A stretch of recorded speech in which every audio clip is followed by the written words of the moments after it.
Anong ginawa mo? Isa akong manunugis ng aswang at narito ako para wakasan ang katulad niyang mga salot. Tahimik kami namumuhay sa aming bukid. Sa ngayon tahimik, pero paano kung walang ani? Wala kayong pambili ng alaga ninyong hayop na nilalapan ninyo? Hindi ba't ang mga tao naman ang bibiktimahin ninyo? Hindi kami ganon. Tanging mga alaga lamang naming hayop ang aming kinakain. Maging ang mga anak namin ni Rogelio ay aming tinuruan na huwag kakain ng tao. Ay, si Rogelio, isa siyang walang kwentang tao. Iniwan niya ang pagiging manunugis ng mga aswang. Para saan? Sa pag-ibig. Lintik na pag-ibig na yan. Ginawa lang siyang aswang. Wala kaming ginagawang masama. Ang mabuhay kayo bilang aswang ay isang masamang bagay na. Anong sinasabi mo dyan na wala kayong ginagawang masama? Anak, bakit ka lumabas? Ano to? May pangatlong anak pa kayo? Maawa ka naman. Kahit man lang ang aming bunso, huwag mo nang idamay. Nakita-kita na lang kayo sa impyerno! Takbo, anak! Takbo!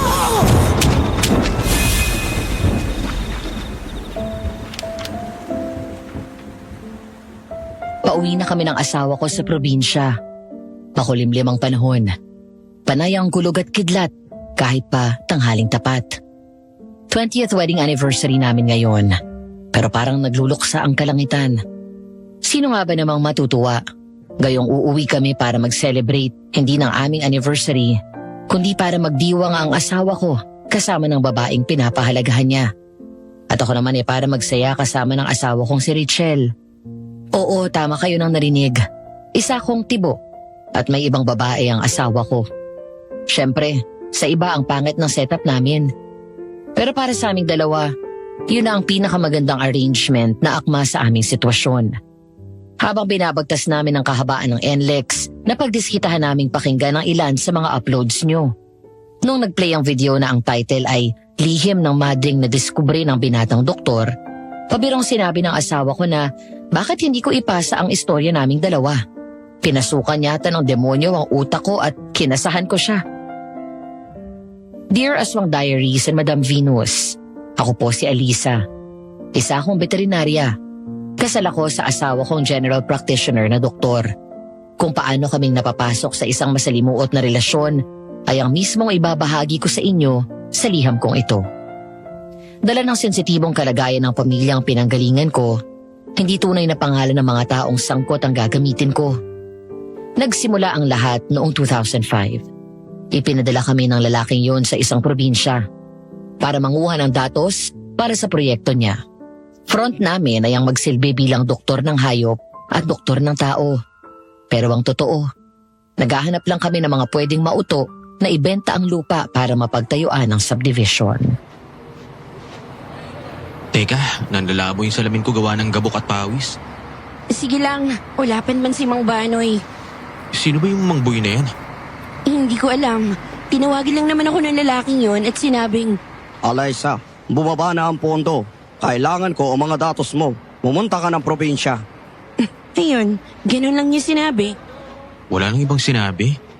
Meron pa, ang sabi, Isama mo si Tommy. Magtulong kayo. Huwag mo akong hihiyain. para naman makaka-apekto sa kanya mga ginagawa ko. Ni hindi nga ako kilala ng pamilya niya eh. Ang alam ng mga tao ay isa akong charity case na pinag-aral niya. Kung ganyan lang din ang tatay ko, ay mabuti pang huwag na lang niya ako ipakilala bilang anak niya, no? Kung pwede nga lang na mamili kung sino ang nakabuntis sa nanay ko nung high school pa sila, hindi ko pipiliin ang tatay ko. Pero hindi ganun ang buhay. Hindi din naman ako totally independent sa kanya. Ang totoo niyan, siya ang nagpaaral sa akin ng pagbaveterinaryo. Bagay na hindi ko naman gusto. Dahil gusto ko talagang maging pediatrician. Mahilig ako sa mga bata, pero pinagveterinaryo ako. Dahil may mga organisasyon na nangangalaga sa mga hayop, ang sinusuportahan ng ama kong pilantropo. Si Tommy naman ay kinupkop ng ama ko mula sa isang bahay ampunan. Kinakitaan niya ng talino, kaya sinuportahan ang pag-aaral ng medisina. Si Tommy ang mahilig sa hayop at gustong magveterinaryo, pero naging doktor ng tao. Ano kaya ang silbi ng pagiging pilantropo ng tatay mo? Kung sa totoo niyang anak, hindi niya magawang maging galante. Hindi man lang niya tayo kinuha ng apartment dito kaya kwarto na maayos man lang. Magkaiba ang pagiging pilantropo sa mapagbigay o pagiging galante. Kahit pa, dapat bumawi siya sa'yo. 16 na taon kanyang pinabayaan tapos nung maging guest speaker siya ng high school ninyo at malaman niyang valedictorian ka, saka ka lang pinansin. Pinag-aaral ka pero pinakikialaman din yung gusto mo. Oo, pero masaya na ako sa sitwasyon na to. Hindi tayo hirap maghanap ng trabaho. Pero nepotismo tong malala. Ang sabi nga ng lalaking yun, Ang hindi alam ng gobyerno, hindi nepotismo. At ang nepotismo kung may silbi, hindi papansinin ng gobyerno. kuhang-kuha mo ah. Hindi masyado ha. Kulang ng hinga sa ilong at lalamunan na may halak. Paano namang hindi? Wala nang liig yung isang yun eh. Alaki pa ng tiyan. Hugag ka talaga. Pero saktong-saktong pagkakalarawan mo sa kanya. Lagi pa nakapula kaya mukhang si Santa Claus yun kapag lumalabas sa TV. Tala! Tala! Ay, nasan ka ba? Uwi na tayo. Tipong may naghahanap ng aso ah. Iwan mo na kita dito saglit. Baka pumutok na yung bato ko kapag pinigil ko ba to. Kapag nandyan na yung Ali, tutulungan ko siya maghanap ng alaga niya ha. Saglit akong iniwan ni Tommy para pumunta ng CR. Ako naman ay umupo sa bangko ng isang karinderya at pinanood ang mga nagpaparuot pa rito na mga pasahero na naghahanap ng masasakyan. Tanghaling tapat yun. Hindi ko akalaing makakaranas si Tommy ng bagay na kukwestiyon sa paniniwala niya sa siyensya. Ayon kay Tommy, nasa loob siya ng banyo at kasalukuyang naguhugas ng kamay nang makarinig siya ng ingay sa loob ng isang cubicle na parang dumadaing. Hindi matatakutin si Tommy, pero sabi niya nakaramdam siya ng biglang kilabot sa batok niya. Para maibsan ang pagkatakot, minabuti niyang magsalita. Okay ka lang ba dyan? Ano yun? Mali pala tong cubicle na tinapatan ko. Nasa pangalawang cubicle pala yung tao. Anong ginagawa mo dyan? Anong ginagawa ko? Ano pong ginagawa nyo rito? CR to ng lalaki. Tulungan mo siya. Sino po tutulungan? Pero hindi sumagot ang babae. Bagkus ay unti-unti yung lumapit kay Tommy, kasabay ng paglamig ang paligid na parang may aircon. Tapos naramdaman ni Tommy na naparalisa ang mga binti niya. Nagtayuan ang mga balahibo sa braso at batok niya. Nang tuluyan ang makalapit ang babae sa kanya, nanlaki ang kanyang ulo nung makita niyang medyo tagusan yun. Ani mo yung usok na nagkaroon ng anyong tao. Halos panawan ng ulirat si Tommy nung tumagos yung babae sa kanya. Sa kanya naramdamang nakakagalaw na ulit siya. At nang lingunin niya yung babae, inabutan niyang tumagos yun sa dingding. Doon na siya natakot ng tuluyan at napasigaw. Naku po! Multo! Tala! Ay nako, ano ba naman yung kalokohan mong yan? May tahid ka na inananakbo ka pang parang pasli. Sorry hindi ko sinasadya.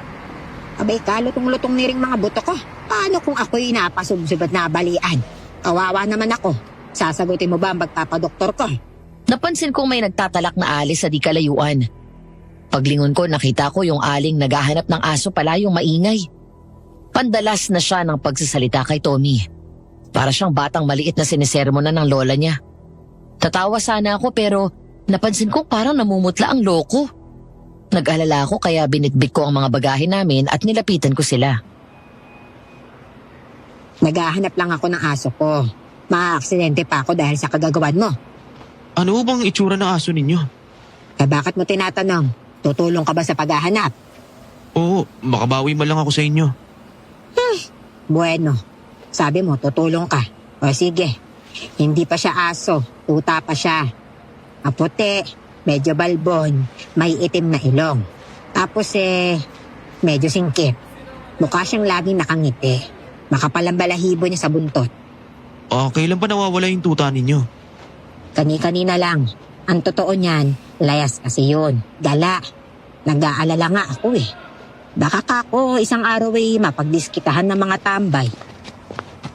Makisingit lang sa usapan ninyo. Itali nyo kasi kapag nasa labas o ginagala ninyo. Hindi naman masama na lagyan ng tali ang aso. Lalo na't para sa kabutihan nila. Abay, sino ka ba? Ako nga pala si Eliza. Isa akong veterinarya. ipinadala ko na gobyerno para tumulong dito sa komunidad ninyo. Iyang kausap naman ninyo ay si Doc Tommy. Makakatulong siya kapag may dinaramdam kayo na may kaugnayan sa inyong kalusugan. Ay, doktora. Hindi ko naman pinababayaan ng aking si Tala. Nag-iiyak kasi siya kapag nakatali. Naaawa naman ako dahil parang inaati. Lagi po kayong maghahanap niyan kapag ganyan. Naku, Aurora! Aurora, mabuti na mataan kita. Parinig ka. Oh, bakit po Aling Biring? Anong nangyari? Nawawala na naman po ba si Tala? Dahil sa palitan ng dalawa, nalaman naming Aling Biring ang pangalan ng matandang nawawalan ng tuta. Aurora naman ang pangalan ng babae na bagong dating. Itong babaeng si Aurora ay yung matatawag mong simpleng gandang probinsyana. Pero may maganda siyang tindig. Medyo payat, pero may hubog at umbok sa parte ng katawan na dapat ay may laman. Having the right bumps where it matters, sabi nga. Ibang klase din ang mata niya. Ubod yun ang brown na parang sa mga holin mo lang nakikita. Oo, kanino ko pa hinahanap. Nagpresenta na nga itong dalawang ito na tutulong sa paghahanap kay Tala. Baka gusto mong makitulong na rin. Gusto ko nga po sana eh. Pero may pinapagawa po sa akin si Tatay Banoy. May mga dayo daw po na darating ngayon. Tapos pinapaabangan sa akin. Medyo tinanghali nga po ako eh. Sa ano naman, hindi pa sila dumarating. Nakakahiya sa kanila. Sino bang Tatay Banoy? Hindi naman si Mang Banoy na pinsan ng kapitan ng tinutukoy mo, di ba? Yung dating naninilbihan sa Manila? Siya nga po. Teka, kayo po ba yung mga taga Maynila na ipinadala para manguha ng datos? Si Doktora Alisa at Dr. Tommy? Kami nga, Eliza na lang ang itawag mo sa akin. At ganun din sa akin, Tommy na lang. Ako naman si Aurora. Kinagagala ko kayong makilala. Siya naman po si Aling Biring. Ang aming ikinagagalak namin kayong makilala ay hindi na namin nasabi. Dahil biglang nalukot ang mukha ng matandang babae at gigil na dumura. Baka sa boses niya ang pagkadisgusto na hindi man lang niya sinubukang itago. Uwe, si Banoy. Iyong matandang iyon. Kaugnay na kayo? Naku, ngayon pa lang. Sigurado na akong wala kayong buting dadalhin sa lugar na ito.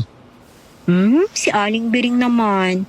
Mabait po si Tatay Banoy Mabait? Kahit si Lucifer magmukhang anghel kapag nalaman mo ang kawalang hiyaan ng siraulong iyon. Bakit hindi mo sabihin sa kanya kung gaano ako kasama, Biring? Ano nga ba ako klase bilang masamang tao? Si Tatay naman pinapatulan niya pa si Aling Biring. Masalamat ka, Banoy. Mahal ka ng anak-anakan mo. Dahil kung ako lang ang masusunod, kawawa ka ng matagal sa akin. Aling Biring, kung nakita niyo naman po ang kalupitan ni Tatay, yun ay dahil sa pinupuksa lang niya yung mga nilalang ng dilim. Wala na akong sasabihin, Aurora. Aalis na lang ako. Ay, paano po si Tala? Ibibinin ko na lang sa mga barker ng jeep. Palagay ko naman ay magpapakita din sa akin ang tutang yon. Wala yun. Kinaldereta na ka ng mga manginginom yun. Pabaya kang amo eh. Baliw! Pagkatapos nun ay umalis na si Aling Biring. Naiwan kaming apat. May ilang sandali ng katahimikan ng namayani. Tapos sinipat-sipat ako ng tingin ni Mang Banoy. Wala naman sa akin yun pero mukhang hindi nagustuhan ni Tommy ang inasta nung matanda. Mang Banoy, sigurado naman nakilala niyo yung isang yan at kung kaninong anak yung sinisipat-sipat yung ganyan. At saka dalaga ho yan ha. Oo, kilala ko ang ama nito. At anong dalaga ang pinagsasabi mo? Mas baton pa siya sa'yo, hindi ba, Liza? Mang Banoy! Kalma ka lang, Tommy. Mang Banoy, hindi ko po alam ang sinasabi ninyo. Katulad din ng wala akong alam sa ibinibintang nila sa inyo na naglustay kayo ng pondo na ipinagkatiwala sa inyo ni Cap. Hindi po yun totoo, di ba? Oo, walang katotohanan niyon. Pagkatapos ng palitan namin ng pasaring ni Mang Banoy, ay sumakay na kami sa dala niyang van. Siyempre may logo yon ng humanitarian organization na nag-donate ng naturang sasakyan at siyang may papondo ng proyektong aming inaasikaso ni Tommy. Perks? Bago at malambot ang interior ng van at aircon na totoong malamig at hindi for show lang. Mula sa terminal ay nagbiyahe kami papunta sa tutuluyan naming bahay. Isa yung ancestral house na may malawak na bakuran na napapalibutan ng ilang puno gaya ng mangga, santol at kainito. May bakod na gawa sa bato at antigong rehas. Isang ari-arian na parang napabayaan sa paglipas ng panahon. Isang haunted house, sa madaling salita. Seryoso? Dito nyo kami patutulugin, Mang Banoy. Ang usapan ay bibigyan nyo kami ng maayos na tutuluyan habang nangunguha kami ng datos. Tama. Anong inireklamo mo? Maayos ito, malaki pa. May nakahanda kang klinika dito at ganoon din sa Alaysa. Sinigurado ng organisasyon na may papondo sa inyo na kumpleto ang mga gamit ninyo. Papatawa ba kayo? Natural, sisiguraduhin nila yon. Kailangan namin makakuha ng maayos at malinaw na datos. Pero ang lugar na to? Ano to? Mukha akong lahat ng multo ng panahon ng Kastila nandito eh. Nako, hindi yata. Naduduwag ka, Tommy. Tuwag. Hindi matapang kaya ako. Sige, patunayan mo sa akin na matapak ka nga. Umuna tayo sa loob at buksan natin ang mga ilaw. Sa labas lang mukhang inapi yung bahay. Pero ang ganda dun sa loob. Kahanga-hanga ang mga antigong muebles na gawa sa kalantas. Nangingintabang sahig na gawa sa pulang semento o almagre. May natural na bango ang bahay dahil sa ginamit na pulang sedrong kahoy para sa hagdan at flooring ng second floor. Kahanga-hanga din ang mga kapis na bintana. Pero kahit gaano pa yun kaganda, mukhang hindi magawa ni Tommy na pumanatag. Kailan kaya ito huling nabindisyonan? Hindi pa ito nabebendisyonan. Pagkatapos na may mapaslang na isang buong pamilya sa bahay na ito, kahit ang pari ng simbahan ayaw tumuntun dito eh. Ano? Isang pamilya yon ng mga aswang na may 5 miyembro. Nanay, tatay at 3 anak. Pero 4 lang ang napatay. Sinasabi na buhay pa ang bunso. Ulo ko. Masakit ang ulo ko. Aray, parang binibiyak. Bigla na lang ay tumalungko si Aurora. Sapo ang kanyang ulo at namumutla. Agad naman siyang dinaluhan ni Tommy at inalalayang maupo sa malapit na sofa. Katakataka namang kalmante lang si Mang Banoy na patuloy lang sa pagkikwento. May ilan ngang nagsasabi na nakikita daw nila ang multo sa second floor ng bahay na ito, palipat-lipat daw doon sa mga kwarto at hinahanap ang anak niyang bunso. Mang Banoy, siguro mas mabuti ko sa ibang pagkakataon na lang ho kayo magkwento. Namimilipit na sa sakit ng ulo si Aurora. Nasaan ba ang kwarto niya? Katabi nung ginawa naming klinika mo para sa hayop. Bubuhatin ko na siya ron. Hindi na naman kailangan gawin yun ni Tommy. Lilipas din naman yun kagad. Mga doktor po kami ni Tommy. Siya ay sa tao at ako naman ay sa hayop. Ginagampanan lang po niya ang tungkuling sinumpaan niya. Oh, bakit nandito ka na kaagad? Anong nangyari kay Aurora? Kukuha lang ako ng gamot sa sakit ng ulo. Palagi bang nangyayari yun sa kanya? Sa mga pagkakataon may naririnig siyang tungkol sa patayan o kaya ay kapag kumukulog o kumikidlat, nakakaganyan siya. Mang Banoy, may alam ba kayong masamang dinanas ni Aurora para magkaroon siya ng ganyang trauma? Malay ko, napulot ko lang naman siya nung 12 taong gulang pa lang siya. Isang maulang gabi nun, galing ako sa pamamaslang ng aswang. Bigla na lang may sumalpok sa tabi ng pick-up ko. Siya pala yun. At inampun niyo siya. Hindi ko siya inampon. Kinup-kup. Magkaiba yun. Pero tatay ang tawag niya sa inyo. Siya lang ang nagdesisyon na tawagin akong tatay. Kailanman hindi ko naman tinuring na anak si Aurora. May sarili siyang mga magulang at wala akong balak na maging kapalit nila sa buhay niya. Sinubukan niyo na po ba siyang tanungin? Oo. Ilang beses na. Lampas na sa bilang sa mga daliri ko at kamay at paa pero wala siyang matandaan. Pero napatingnan niyo na po ba siya sa isang espesyalista? Oo, sabi, meron siyang, anesthesia. Baka ho amnesia. Yung sakit na kalimot. Oo, yun nga. Wala siyang naaalala na kahit ano maliban sa pangalan niya.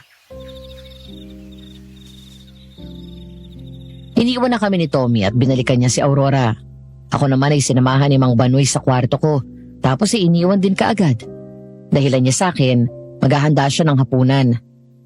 Dahil pagod ako sa biyahe, agad akong nakatulog paglapat ng likod ko sa kama. Madilim na ang paligid nang magulantang ako ng mga sigaw ni Tommy.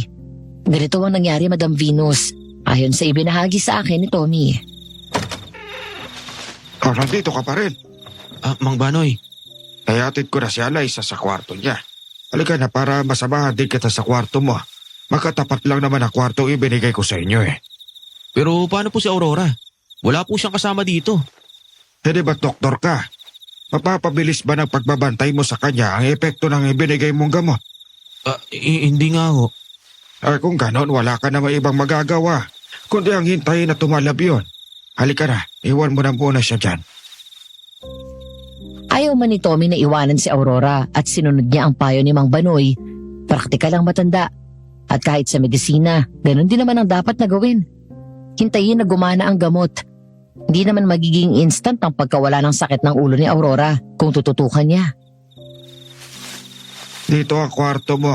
Iyak katapat naman ay kay Alaysa. Okay po, salamat. O siya maiwan na kita ha. Asikasuhin ko lang muna ang hapunan natin. Ay, nakakapagod ang biyahe. Pero mas nakakaubos ng lakas yung makakita ka ng multo. Sino kaya yun? At sino kaya yung hinihingan niya sa akin ng tulong? Parang naririnig ko yung boses niya eh. Hindi ko lang matandaan kung saan at kailan. Ay, ewan, baka guni-guni ko lang siguro. Tutulog na nga lang muna ako. Ipinagsawalang bahala ni Tommy ang naranasan niya sa CR sa terminal. Dahil pagod, minabuti niyang matulog. Pero nung agaw tulog na siya, ginulat siya ng lagabog sa bubong na katapat ng bintana ng kwarto niya. Akala niya sanga lang o kaya inahulog na bunga ng puno, kaya nagpa siya siyang baliwalain. Pero nung marinig niya na ang patuloy na ingay na parang mabibigat na yabag, tumayo si Tommy at binuksan ang bintana. Ano ba namang ingay yan Nagpapahinga ako eh. Aswang! Tulungan niyo ako! May aswang sa kwarto ko! Nagising ako sa mga sigaw ni Tommy. Nung una, akala ko kung ano lang. Pero nung marinig ko na humihingi siya ng tulong at nagsisigaw na may aswang, biglang talon ko paalis sa kama at nagmadali akong binuksan ng pinto. Para lang abutan ko siyang nasa pasilyo at nananakbong lumalabas ng kwarto niya. Animoy hinahagad siya ng demonyo. Anong nangyayari sa'yo? Alaysa, may aswang sa kwarto ko! Ang laki aso! Ano? Ayan na! Lalabahin niya tayo! Lalabahin niya! Aray! Ba't ka nababatok? Kumalma ka nga. Tingnan mo yung kinatatakutan mo. Yan? Tuta? Oo, tuta nga. Tingnan mo, parang nakangiti. Pinagtatawanan ka yata. Loko ka. Bagong gising ka yata kaya napagkamalan mong aswang. Hindi. Aswang talaga yung nakita ko. Mukhang aso din yun pero may mapulang mga mata. Naglalaki ang mga pangil. At yung ulo parang kahugis ng ulo na tao eh. Iyang tuta lang na yan ang nandyan. Teka, paano nga ba nakapasok ang tuta na yan dito? Hindi ko alam basta. Oh, ano na naman ba? Magpantalon ka nga. Doon ko naalala na naghubad ako ng pantalon bago ako nahiga sa kama. Banas na banas kasi ako. Dahil nagmamadali akong lumabas ng kwarto, nalimutan kong nakapanloob lang ako. Pasimple kong itinago ang pagkapahiya ko at bumalik ako ng kwarto para magpantalon. Nang makabihis ako, sabay kami ni Tommy na bumaba ng kusina. May note kaming inabutan sa ref. May nilakad lang ako. Bahala na kayo ni Tommy sa bahay. Kain na kayo. Nasa lamesa ng hapunan. Ayos din naman pala makisama yung matandang yun, ano? Paano hindi siya makikisama?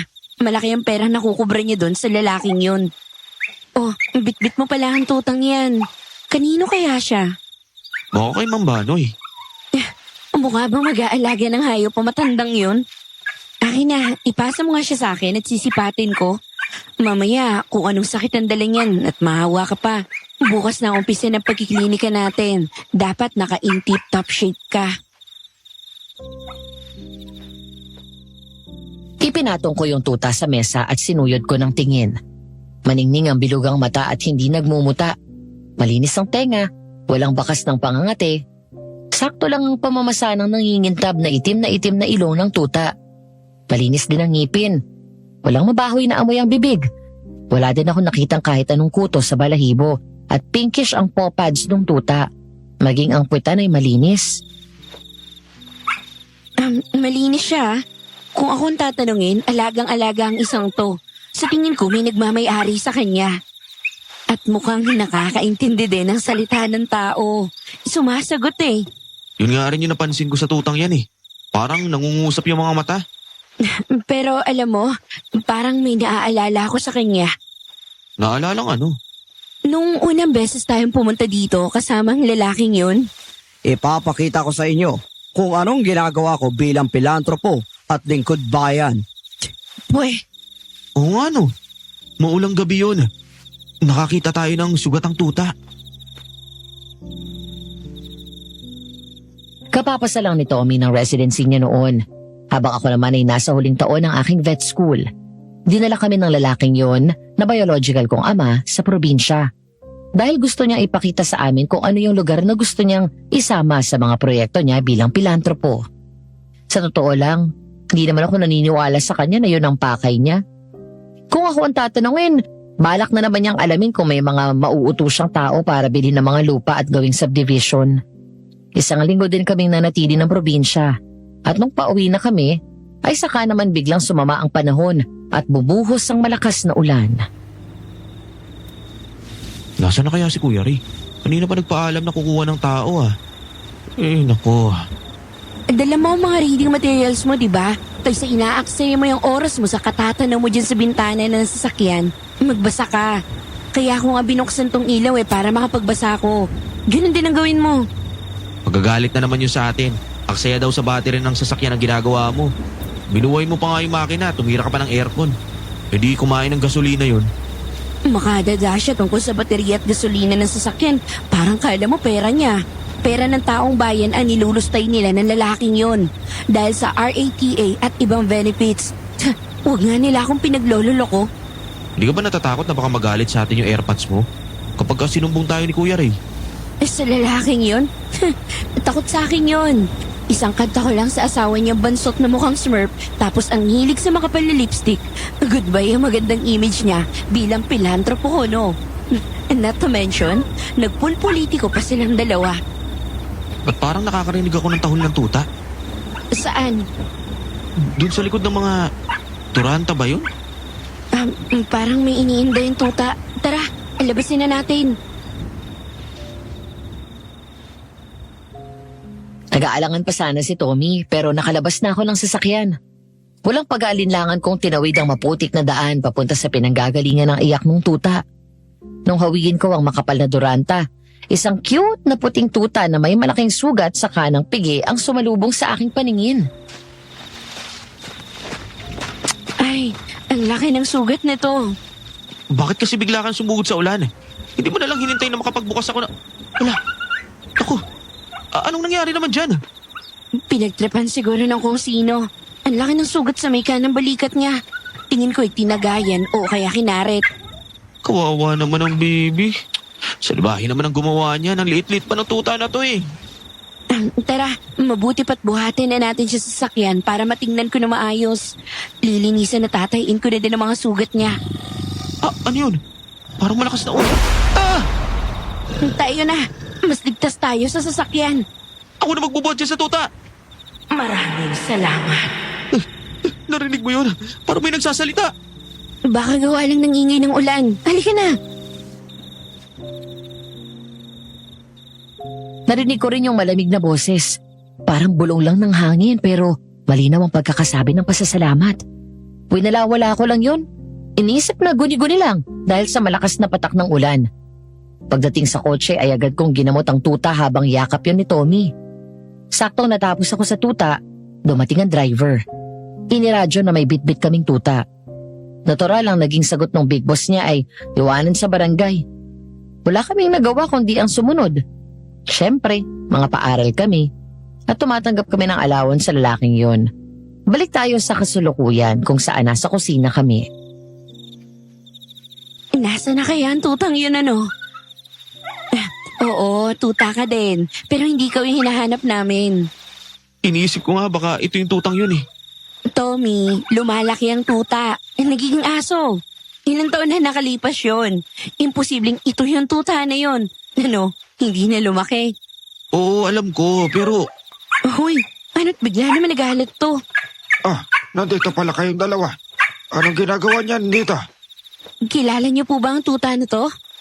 Malay ko ba kung ano yan? Ibig ko sabihin na ano at may tuta dito, inyo ba yan? Ah, hindi ho. Iniisip ko nga po na baka sa inyo to eh. Aurora? Andiyan ka ba? Ay, pumasok na ako. Nakikibalita sana ako kung nakita mo si Tala. Anong ginagawa mo rito, Bering? Oh, anong ginagawa ng tuta ko rito? Aba, malay ko. Di naman hospisyo para sa mga naliligaw na hayop ang bahay na ito. Kung kinukuha mo na kaya ang alaga mo, Bering. Ba'y makakagat pa yan dito eh. Makaabala pa yan dito sa dalawang doktor. Oo, kukunin ko na. Halika na, Tala. Uuwi na tayo. Baka gawin ka pang kalbereta ng matandang yan. Sino bang nagtala ng tutang yon? Hindi ho namin alam.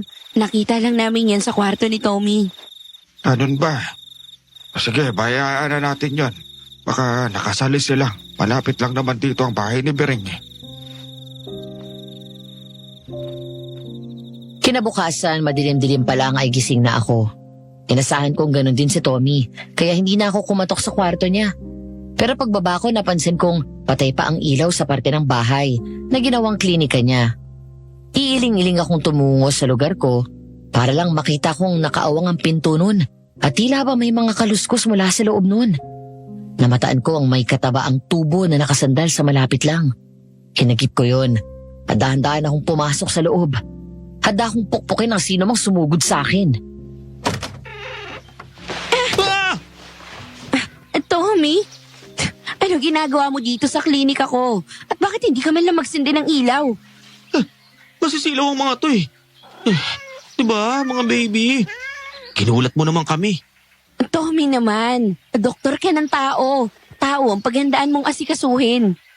Nag-aasikaso naman ako, kaso narinig ko itong mga kuting na nag-iiyakan eh. Nung sinundan ko yung ingay, dito ko nakita sa may klinika mo. Mga kawawa naman eh. O siya, ako nang bahala sa mga yan. May feeding bottle ako para sa mga kuting. Magkasikaso ka na. Baka mamaya'y bumahan ng tao. Alam mo naman, basta libre. Pinagkakaguluhan. Isang na pala kayong dalawa. Magandang umaga sa inyo. Magandang umaga din po sa inyo, Mang Banoy. Good morning po, Mang Banoy. Pagkakain natin ng umagahan, sasamahan ko kayo sa palengke at sa ilang lugar dito sa amin para malaman ng mga taga rito na may padalang libreng doktor at veterinaryo sa gobyerno. Salamat ho, Mang Banoy. Sakay ng pulang pick-up ni Mang Banoy ay lumarga na kami papunta sa palengke. Bawat taong makasalubong namin ay masayang binabati si Mang Banoy. Ang mga malamig na bati ay agad na napapalitan ng magandang salubong sa oras na ipakilala kami ni Mang Banoy. Ilang oras ang inabot ng aming pag-iikot sa buong lugar at saktong pabalik na kami ng bahay nang may lumapit kay Mang Banoy. May nangangailangan ng doktor sa may dulo ng lokalidad. Oh, ang sarap ng hangin sa gabi. Ginabi tayo. Alam mo ba itong dinadaanan natin? Nakakatakot kasi puro talahib eh. May palay naman sa banda doon, tsaka sabi ni Mang Banoy, hihintayin niya tayo doon sa may bukana. Hindi kasi pwede sasakyan dito eh. Masasigasan ng mga punla nakatatanim lang. Ayos din naman yung pagkakataon, no? May mga anak at saktong nandun tayo. Tapos may farm din pala sila. Kaya pati ikaw kinakailangan yung serbisyo. Yun naman ang ipinunta natin dito eh. Nakaligo na nga pag-uwi. Kumapit yung amoy ng kambing sa akin tapos sinukahan pa ako ng baka na masama ang sikmura. Hindi na ako amoy tao. Papasa na din akong farm animal nito eh. Ano yun? Baka dagang palay. Madaming ganon lalo na sa mga madadamong lugar. Eliza, ungol yun, di ba? Baka may asong ligaw. O kung mamalasin tayo, baka na rabies. Anong dapat ginagawa kapag ganun? Mahilig ako sa mga hayop eh. Ikaw ang veterinaryo eh. Wala akong proper knowledge kung paano yung tamang treatment sa mga ganyan. No sudden movements. Do not approach. Dahil sa sinabi ko, bigla kaming tumigil ni Tommy sa paglalakad at nakiramdam. Magkahalong hingal, angil at mga kaluskos ng palapit ang narinig namin. Nagkatinginan kaming dalawa. Baka sa mukha namin ang kaba. Alaysa, bakit lumalapit pa rin? Panay ang ungol. Huwag ka lang basta gagalaw. Stay put ka lang. Naku po! Huwag kang sumigaw, gunggong. Ah! Mula sa talahiban ay may kung anong bulto ang sumalpok kay Tommy. Dahilan para matumba si Tommy ng patayhaya, kasama ang sumalpok sa kanya. Tiningnan ko ng matiim ang bulto at nabigla ako sa aking nakita. Aurora, anong ginagawa mo doon sa talahiban? Tulungan niyo ako. Inahabol niya ako. Papatayin niya ako. Teka, kumalma ka muna. Sino nang papatay sa'yo?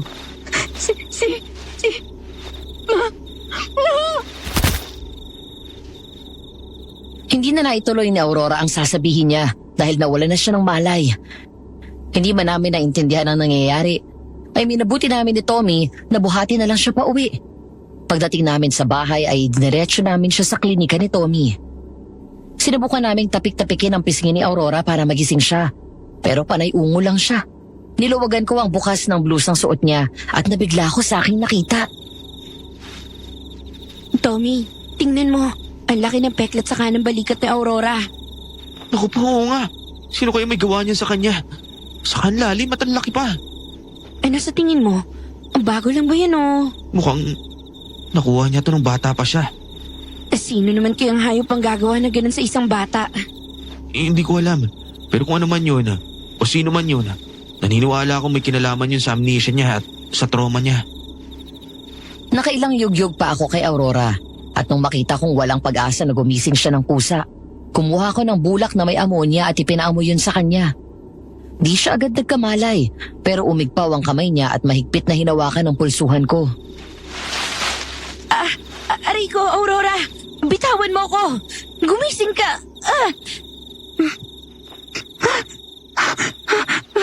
Ano? Naku po! Nagpasa ng braso mo! Pasensya ka na, Anisa. Hindi ko sinasadya na masaktan ka. Nagiging ganito lang talaga ako paminsan-minsan. Ayos lang. Giyelohan ko na lang to. Ano yun? Aurora! Aurora! Nandito ka ba? Aurora! Salamat naman at nakauwi ka. Butit na agip ka ni na Tommy at Alaysa. Salamat sa inyong dalawa. Akala ko talaga hindi ko na ulit makikita tong si Aurora. Nakita namin siya ron sa may talahiban. Malapit sa palayan. Saan ba kayo nagpunta? Hinahanap namin kayo kanina pero wala kayo kung saan tayo dapat magkikita. Pasensya na kayo. Ang totoo niyan ay nandoon lang naman ako sa may bukana. Pero nakita ko itong si Aurora na nagtatatakbo ng walang direksyon. Sinubukan ko siyang sundan pero pumasok siya sa talahiban kaya hindi na kinaya ang tuhod ko.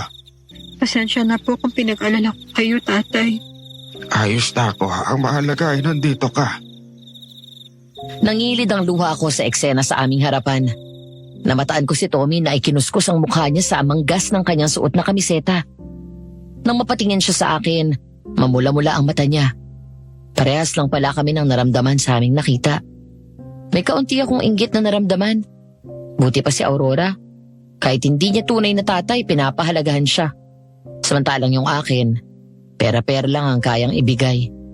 Sinusulit pa ang bawat sentimo. Natapos ang gabing yon na magkahalo ang saya at pait sa dibdib ko. Pero sinarili ko na lang.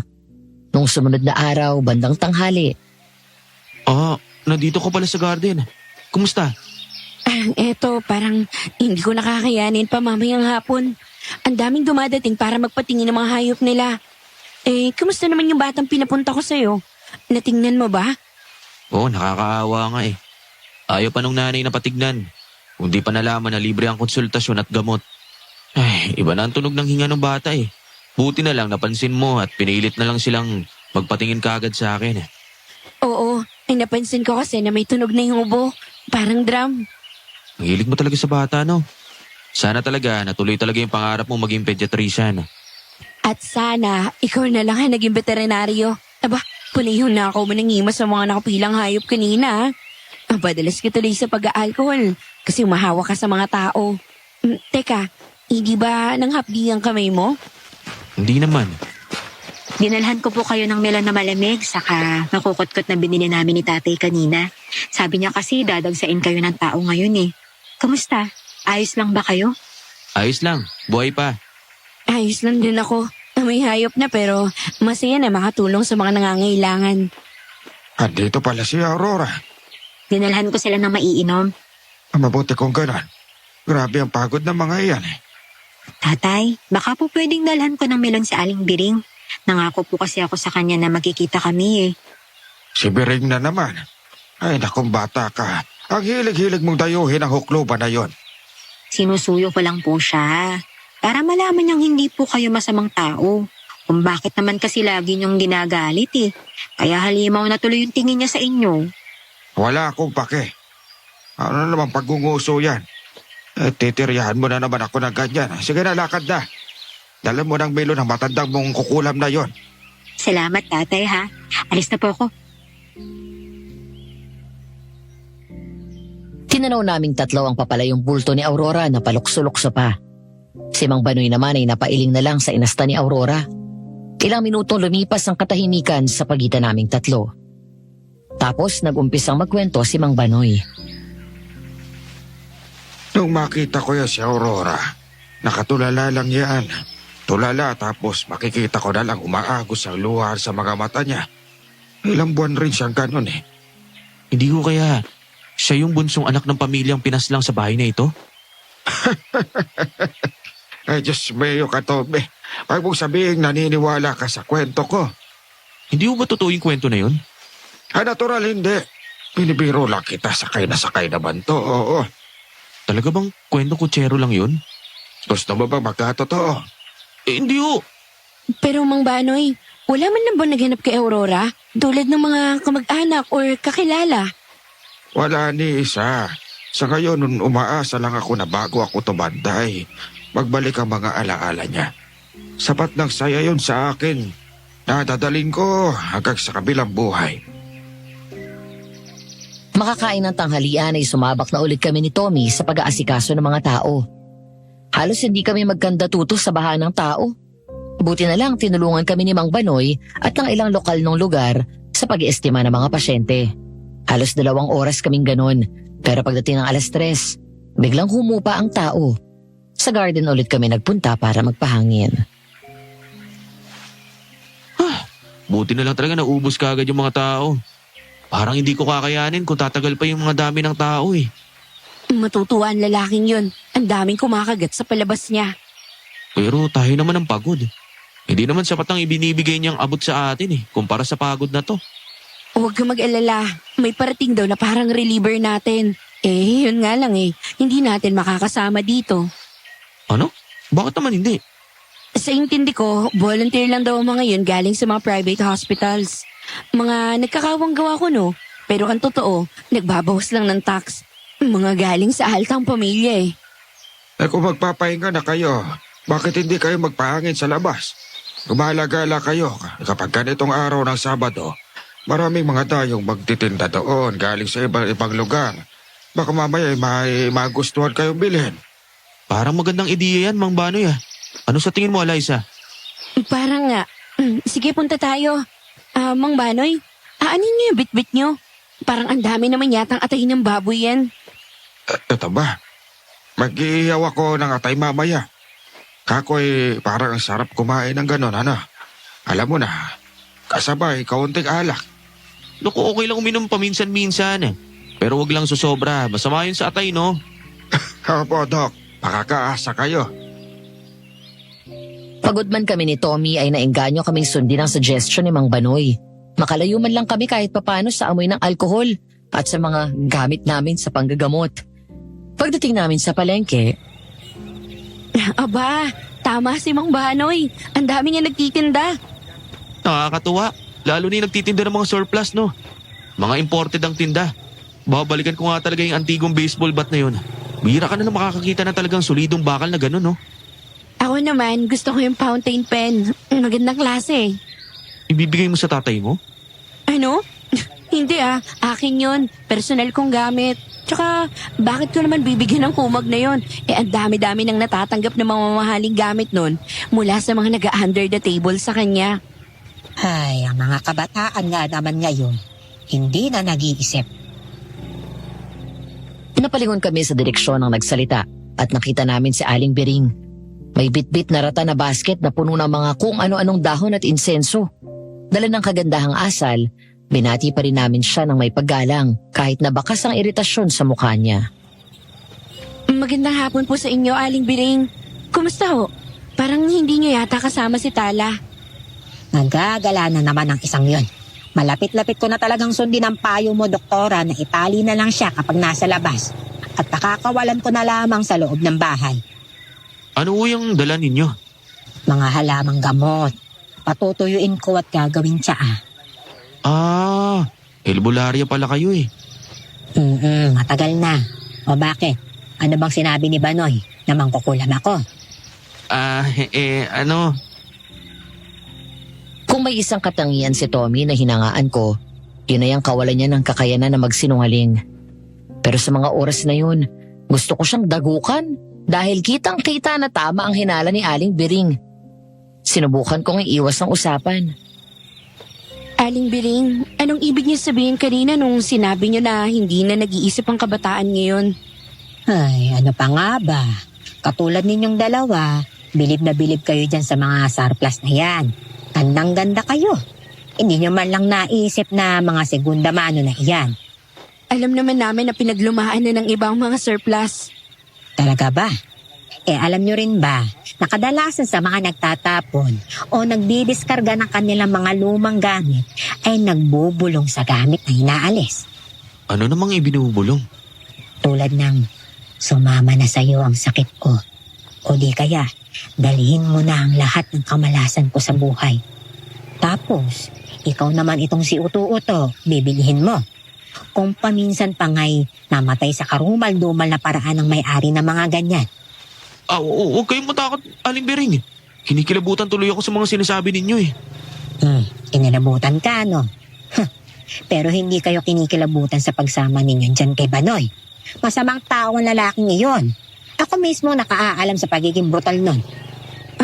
Paanong brutal? Ang tinutukoy niyo po ba yung pagiging manunugis niya ng aswang? Alam nyo pala eh. Sigurado akong pinagyayabang niya yun. Mali kayo. Hindi yun ipinagmamayabang ni Mang Banoy. Kaya Aurora namin yun narinig nung unang beses tayo magkita-kita sa terminal. Naaalala nyo ba? Hayop. Hayop ang lalaking yon. Kung may kakayanan lamang akong iganti ang nabiktima niya, gagawin ko. Hay, Biring! Ano, tinatakot mo na naman ang mga yan? Gusto mo silang umalis dahil nawawalan ka ng kliyenteng gagatasan sa pag-aalbularya mo? Nasisiraan mo ako sa mga tao ng paulit-ulit, Banoy. Pero hinding-hindi mo mapagtatakpan ang kasamaan mo.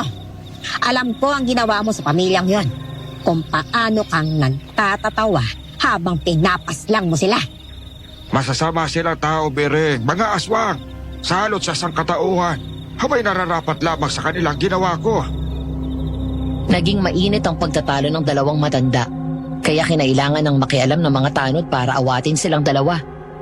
Habang inaalalayan nila palayo si Mang Banoy at Aling Bering sa magkasalungat na direksyon, panay pa rin ang sigaw ni Aling Bering. Pagpapayaran mo ang kasalanan mo. Tandaan mo yan. Walang kasalanan na hindi pinagbabayaran. Gaano mo man yan takasan. Mang Banoy, ano po bang kasalanan ng sinasabi ni Aling Bering? Galit na galit po kasi sa inyo eh. 15 taon nang nakakalipas mula na makuha ko si Aurora. Isang pamilya ng mga aswang ang aking pinaslang. Teka lang, aswang? Sa panahon natin ngayon? Oo, totoo ang mga yon. Matago-tago kung saan at nakikihalubilo sa komunidad. Mga salot na kumakain ng tao. Kung mga aswang ang pinatay ninyo, bakit gano'n na lang ang galit ni Aling Bering sa inyo? Mga aswang na nagbabalat kayo bilang magsasaka sa may paanan ng bundok. Noong mga panahon na yon, isang kilalang mangkukulam yan si Bering. At kaibigan niya ang mga yon. Naniniwala si Bering na hindi sila kumakain ng tao. Sinubukan ba ninyong ipaliwanag kay Aling Bering? tinuring niya matalik na kaibigan ng pamilyang yon. Sa palagay niyo ba, paniniwalaan niya kahit anong sasabihin ko? Siguro ay hindi. Isa na lang ang problema ko. Nakatakas ang bunso ko anak ng mga yon. Nag-aalala ko. Sigurado malaki na yung batang yon at maghihigante yon. Kailangan maunahan ko ang aswang na yon bago pa siya makapanalot sa komunidad. Bakit hindi nyo nalang ipaalam sa mga otoridad? Sa tingin mo, paniniwalaan ako. Baka mauna pa ako ikulong sa mental bago pa sila umaksyon at maniwalang may aswang. Tama naman siya. Kahit naman kami ni Tommy ay nahihirapang paniwalaan ng mga pinagsasabi niya. Nila ni Aling Biring. Hindi ko mabilang kung ilang beses kong naisip na isumbong sa pulis ang nalaman namin. Ang kaso ng pagpaslang ay isang krimen. Pero nung sasabihin ko na isang pamilya ng mga aswang ang pinatay ng isang aswang hunter, baka ang estranged father ko pa ang tumawag sa Philippine Mental Institute para ipakulong ako. Pero aswang nga lang ba talaga ang problema namin? Dahil pagdating ng gabi, Pupunta muna ako sa clinic. Mag-aayos ako ng mga gamit at mag-inventory na medical supplies. Ikaw? Nakapag-ayos na ako kanina ng mga gamit ko bago tayo magkita sa garden. Kaya didiretso na rin ako sa kwarto ko. Sa totoo lang, medyo nahihirapan ang utak ko na iproseso yung mga narinig ko kanina eh. Okay ka pa ba, Doc? Umurong na kaya tayo. Umuwi na lang tayo sa Maynila. Kung sabihin ko sa'yo na gusto kong tulungan si Aurora. At hindi lang dahil sa Hippocratic Oath na yan. Maiintindihan mo ba ako? At trip mo siya, no? Inaalam ko pa lang. Pero sa mga nalalaman natin kahit pa unti-unti, kahit pa sobrang hirap paniwalaan, gusto ko talaga tulungan si Aurora. Pakiramdam ko, may mali sa nangyayari dito. Ganun din ako. Pero hindi natin pwedeng kalimutan kung anong ipinunta natin dito. Hindi natin responsibilidad na pakialaman ang personal nilang mga problema. Ganun ba? Pero kung gagawin mo problema ang personal na problema ni Aurora, dahil sa ibang dahilan, maliban sa awa, obligasyon mo sa ating propesyon, okay, sabihin na natin na dahil inlababo ka. Sige, susuportahan kita. Salamat, Eliza. The best ka talaga. tinapik-tapik ko lang sa balikat si Tommy. Pagkatapos na nun pumunta na siya sa kwarto niya. Ako naman ay naging abala sa pag-aayos ng mga gamit ko. Sobra akong nalibang sa ginagawa ko. Pagtingin ko sa relo, 11:30 na. Napagawi sa salaming bintana ang paningin ko. Munti ko nang malunok ang dila ko dahil sa takot. Isang dambuhalang aso ang nandun. Puti ang balahibo, namumula ang mga mata, at may mga pangil na hindi maitago ng nakasarang bibig. Sisigaw sana ako pero... Eliza! Tulong! Nagpakita na naman yung multo sa akin. Nakakaiyak. Tapos sabi niya, bilisan ko raw. Pati ang sabi na... Teka, ayos ka lang ba? Bakit ang putla mo? Tommy, nakakita ko ng aswang. Ano? Saan? Nandyan sa bintana kanina. Nakatingin sa akin. Sisigaw na sana ako, pero naunang pagdating mo. Aswang? Nasaan ang aswang? Mang Banoy! Teka, kalma. Para sa naman po yung shotgun na yan? Ito ba? Ay pamatay aswang ko ito. Bawat bala nito ay gawa sa tanso at pilak. Walang ligtas ang aswang dito. Ano na namang nangyayari doon? Ang mga manok ko. Bagong bili lang ang mga yon. Talintik ka na. Mukhang inupa ka ng mga aswang. Dito lang kayo, titignan ko. Pero hindi kami nakinig sa kanya. Paglabas ni Mang Banoy ng bahay ay sinundan namin siya hanggang sa sumapit kami sa likod bahay. Bukas ang kulungan at nangagkalat ang mga balahibo ng manok sa lapag. Nang makalapit kami, tumubad sa amin ang nakakarimarim na eksena. Nagtalsikan ang dugo sa paligid at wakwak ang katawan ng mga manok. Parang may halimon na nagwala doon at nilapa lahat ng mga nasa kulungan. Nandali ang lahat ng manok ko. Ang grabe ito. Pero may kakaiba dito, Mang Banoy. Natural. Kakaiba ito sa karaniwan dahil aswang ang mga sangkot. Gumagamit ba ng blade ang mga aswang? O di kaya yung mga matatalim na bagay na kung ano? Dahil kung ako ang tatanungin, hindi ito gawa ng ngipin. Masyadong malinis ang hiwa na ginawa sa mga sugat ng manok. Baka ginamitan ako ko ng aswang. Kung ang sinasabi mong asong malaki ay Ang alam kong asong aswang sa Bicol at Visayas. Matatala sa mga kuko ng mga iyon. Lahat kinuko? Maliban sa isang to? Bakit? Anong mali sa isang yan? Itong isang to, ang pinatay sa kagat. Masasabing nila pa. Kahit ano pa yan, ang katotohanan na may aswang nakakalat-kalat dito ay nagpapatunay ngayong gabi na mayroong nga mga aswang uli. Hindi maglalaon at mahagip ko rin ang isang yon. Ibang kilabot ang gumapang sa katawan ko nung marinig ko yung sinabi ni Mang Banoy. Para may kakaiba doon. Nakatagong kabrutalan. Bagay na nararamdaman ko lang sa mga nakikita ko mga bata na tuwang-tuwa na tinotorture muna ang mga insekto bago patayin. Alam mo ba yun, Madam Venus? Yung bawat hiklat nila sa binti ng tipaklong natatawa sila. Ani mo yung mga sadista na tuwang-tuwa na pinagdudusa nila ang mga mas mahina sa kanila. Ganun yung uri na kabrutalan na nabakas ko sa boses ni Mang Banoy. Bagay na pinansin din ni Tommy nung nakabalik kami sa bahay. Ako lang ba yun o napapansin mo rin na parang may kakaiba kay Ma'am Banoy? Paanong kakaiba? Na parang ikinatutuwa niya na gumagalaw na ang aswang? Ganun ba? Para kasi siyang bata na nakakita ng totorture na insekto. Parang ganun. Yung tipong mga batang disturb sa psych ward. Napansin ko nga din yan eh. Teka, nasan nga pala si Aurora? Nagkakagulo na tayo dito pero ni Anino niya, hindi natin nakita. Kung si Aurora ang hinahanap ninyo, wala siya rito. Nagpaalam siya doon kay na Biring na makikitulog. At tungkol sa kakaiba sa akin, oo. Nasisiyahan ako na may aswang. Dahil nabubuhay ako para pumuksa ng mga salot na kagaya nila. Narinig niya pala ang usapan namin ni Tommy. Inasahan namin siyang magagalit sa amin pero hindi yun nangyari. Ang totoo nga niyan, pagdating ng umaga, sinalubong niya kami ng masarap na agahan. Tapang baka, sinangag na parang binili sa isang Chinese restaurant, pritong itlog at kapayng barako. Hindi tuloy namin maiwasan ni Tommy na magbiroan. Grabe naman tong umagahan na to. Para tayong bibitayin. Hindi kaya may lason? Baka bigla na lang bumula yung bibig natin pagkakain. Hayaan niyo, bibigyan ko kayo ng magandang libing. Ay, naku po. Nagulat kayo.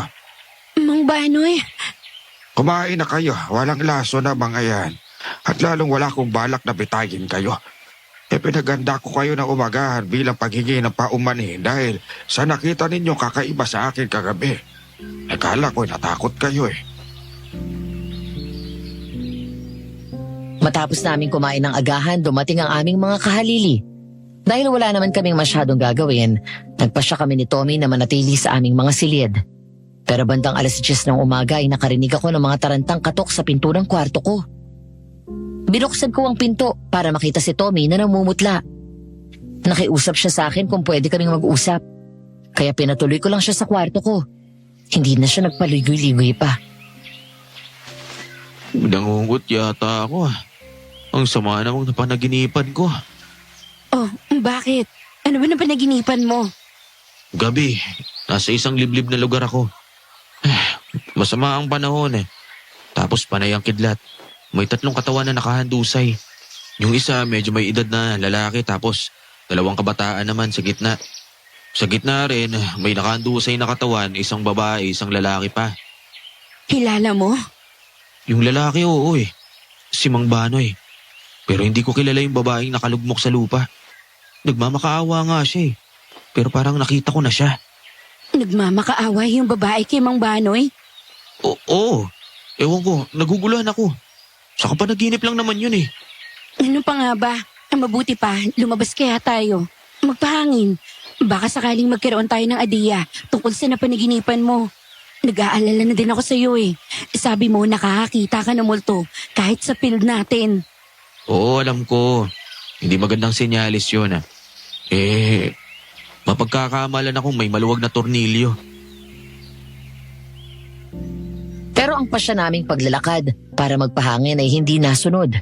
Dahil nakakailang hakbang pa lang kami mula sa bahay, ay nakasalubong namin si Aling Biring. Hinahanap na naman ang tuta niyang si Tala. Tala!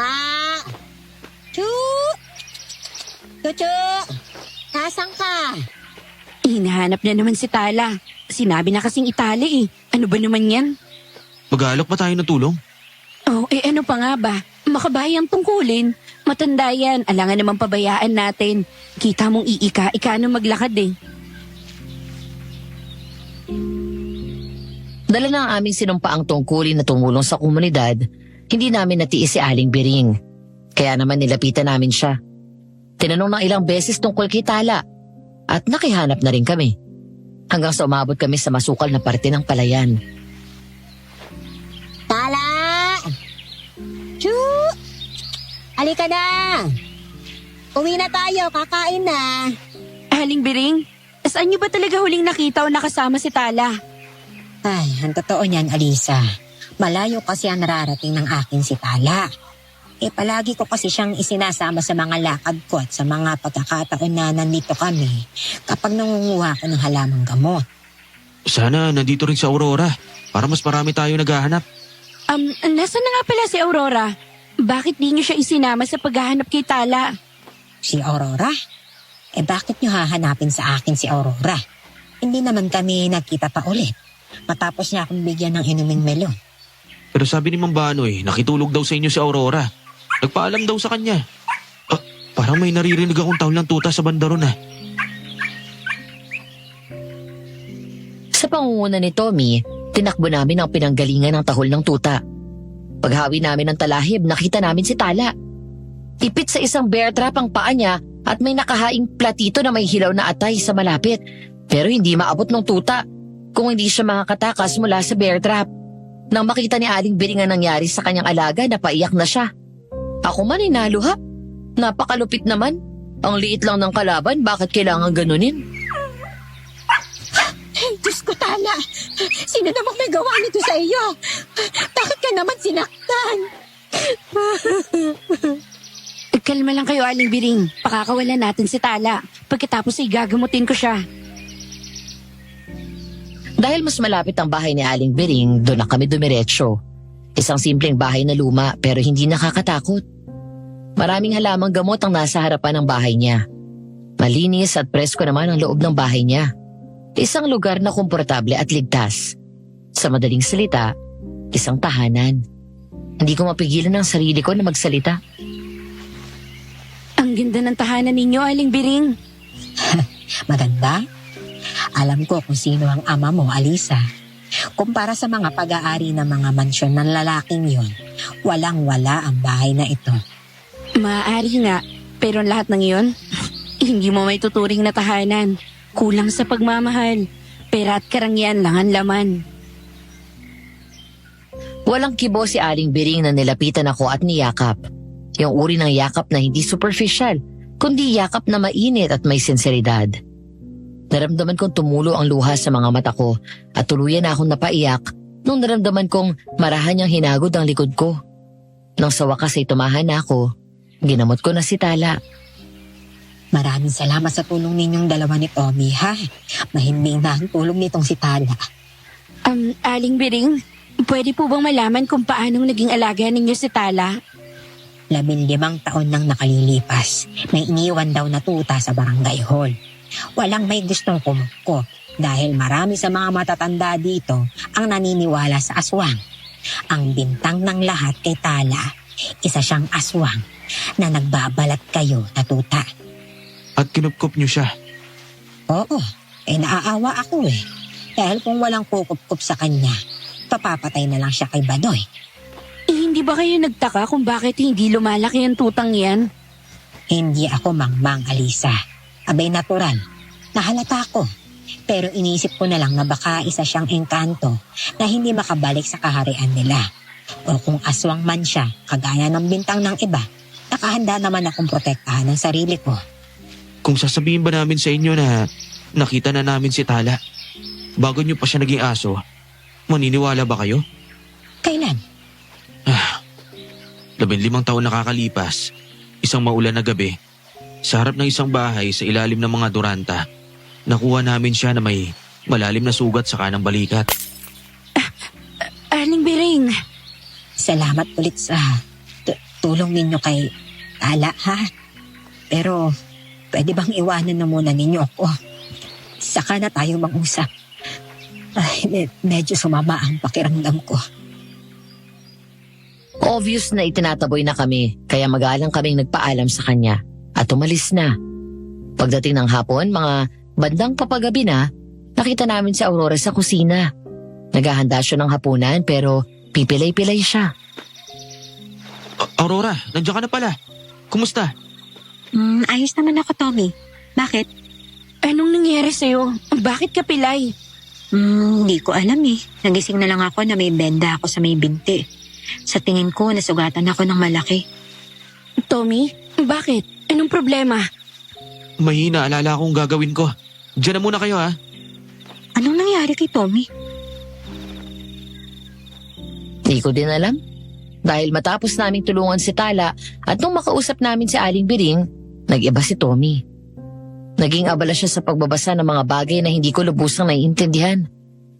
Nalaman ko na lang na madalas na hindi siya nagdo-duty at hinahayaan na lang sa kahalili niya ang pagtingin sa mga tao.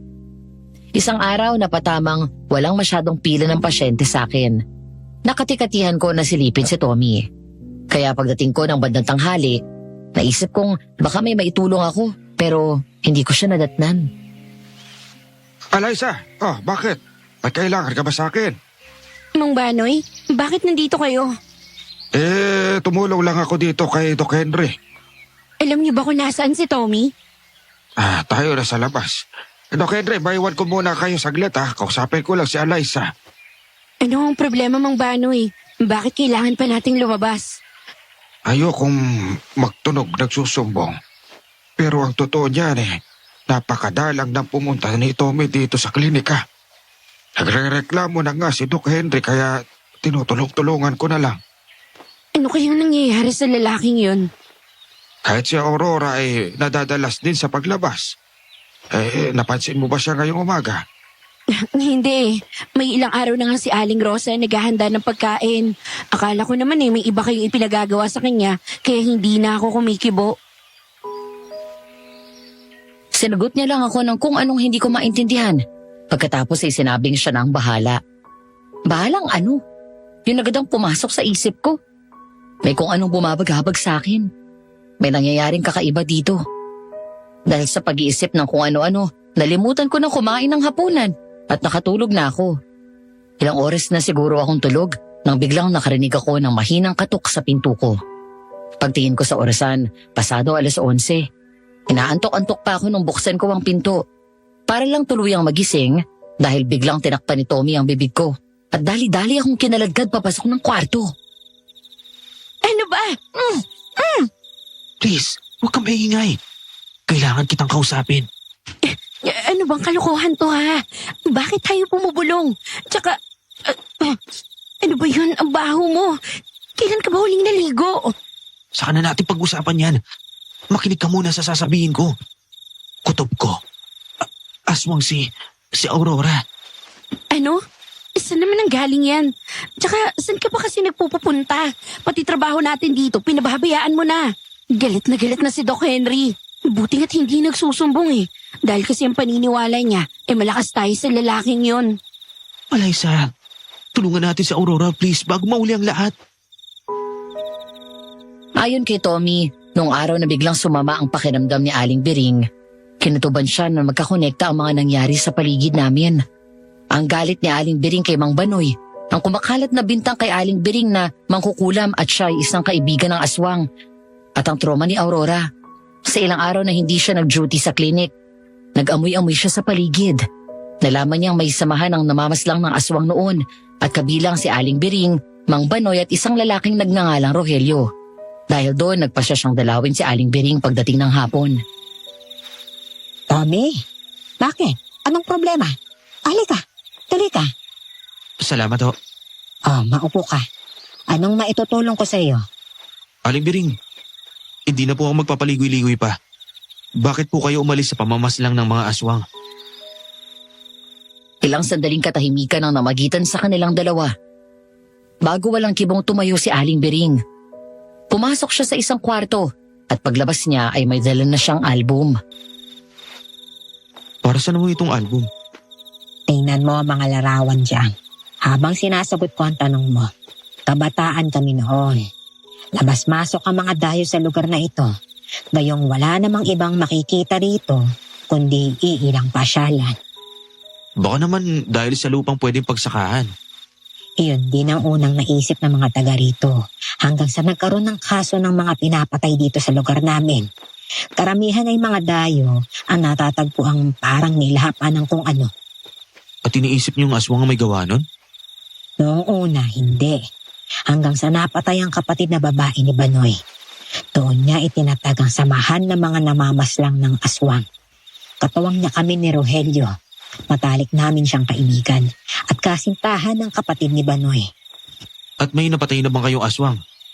May ilan, pero maraming pinaslang si Banoy. Tinutugis niya sila hanggang sa... Sino ang babaeng ito? Nakakita si Tommy ng larawan ng isang babae sa album, kasama ang lalaking nagngangalang Rogelio. Yun ang babaeng nakikita niyang nagpapakita sa kanya, na panay ang sabi ng, tulungan mo siya. Siya si Estrella, ang naging asawa ni Rogelio. Nanay ni Aurora, isa siyang aswang na lobo, pero hindi siya kumakain ng tao. Nung maging mag-asawa sila, hindi na iwasang maging aswang si Rogelio dahil sa pag-iisa nila. Natanggap ni Mang Banoy yun? Hindi. Ikinagalit niya pa nga noong ipaalam sa amin ni Rogelio na nahawa siya ng pagkaaswang at titigil na siya sa panunugis ng mga aswang. Kaya naman, itinago ko sila. Pero tinugis sila ni Rogelio para puksain. Kung gano'n Isang aswang si Aurora. Pamilya niya ang tinugis at pinatay ni Banoy. 15 taon nang nakalilipas. Siya ang bunsong anak. Napilit hinahanap ni Banoy upang patayin. Hindi ko napigilang sumingit sa pagkukwento ni Tommy at itanong ang kutob ko. Isang simpleng tango ang binigay niya sa akin at iniabot ang isang lumang libro. Hiniling niya sa akin na basahin ang nilalaman noon tungkol sa mga lobong aswang. Doon ko naintindihan. Kung ganon, si Tala at Aurora ay iisa?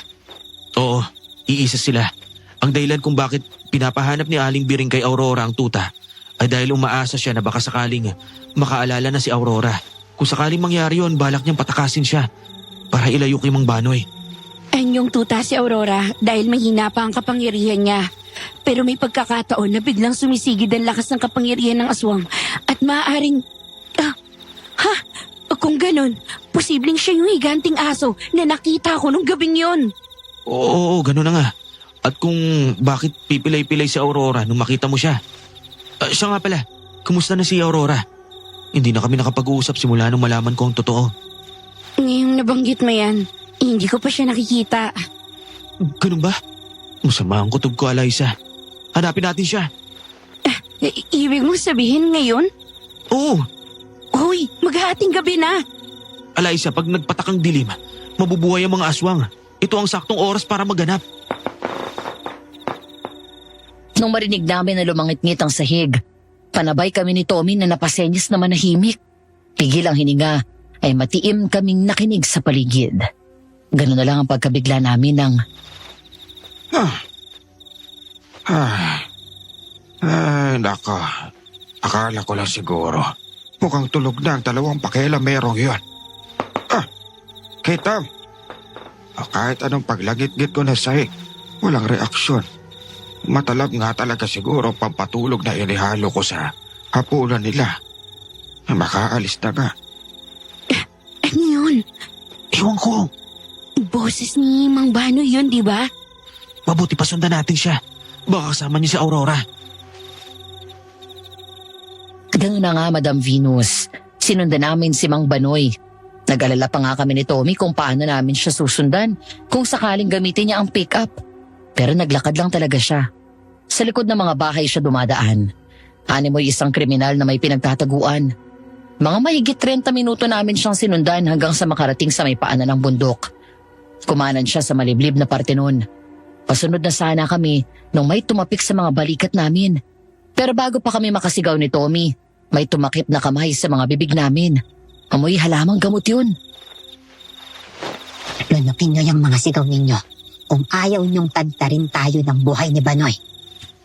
Aling Biring, anong ginagawa niyo dito? Kanina pa ako din Kayo ang dapat kong tanungin yan. Anong ginagawa niyo rito? Sinusundan namin si Mang Banoy. Baka... Lintik na! Anak na po! Nakatakas ang impacta! Nasaan na kaya yon? Hindi ito maaari. Nakabalik na naman siguro sa bahay. Bilis, tumaba kayo. Magtago kayo sa likod ng mga talahib. Huwag kayong kakawa ng ingay. Makikisamahan ko na naman. Magkukunwari na naman ako mabait. Lintik talaga babae yon. Hindi patuloy ang kagati ng mga pahain na mapatay ko na. Nakakapagod din makisama. 15 taon, ilang taon pa ba? Sabay kaming napailing ni Tommy. Parang ibang tao si Mang Banoy. Hindi siya yung matandang sumalubong sa amin na maloko, pilosopo at mapag-aruga kay Aurora. Sa halip ay isang malupit na mamamatay aswang na nasasabik mamuksa ang aming narinig. Nang tuluyan ng makalayo si Mang Banoy, saka nagsalita si Aling Bering. Hindi kayo makapaniwala, ano? Nakita namin kung gaano niya pinahalagan si Aurora. Talaga lang, ha? Nung gabi natagpuan namin si Aurora sa talahiban, alalang-alala siya. Abot-abot din ang pasasalamat niya na natagpuan namin siya. Alam ko naluluha pa nga eh. Talagang luluha ang inikipang yon.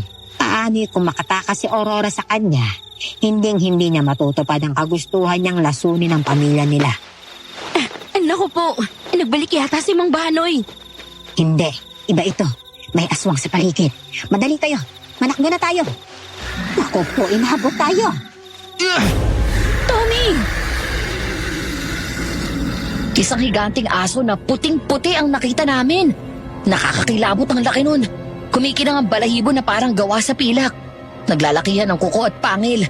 Parang nagbabaga ang mata na ubod ng pula. Dinagana nun si Tommy.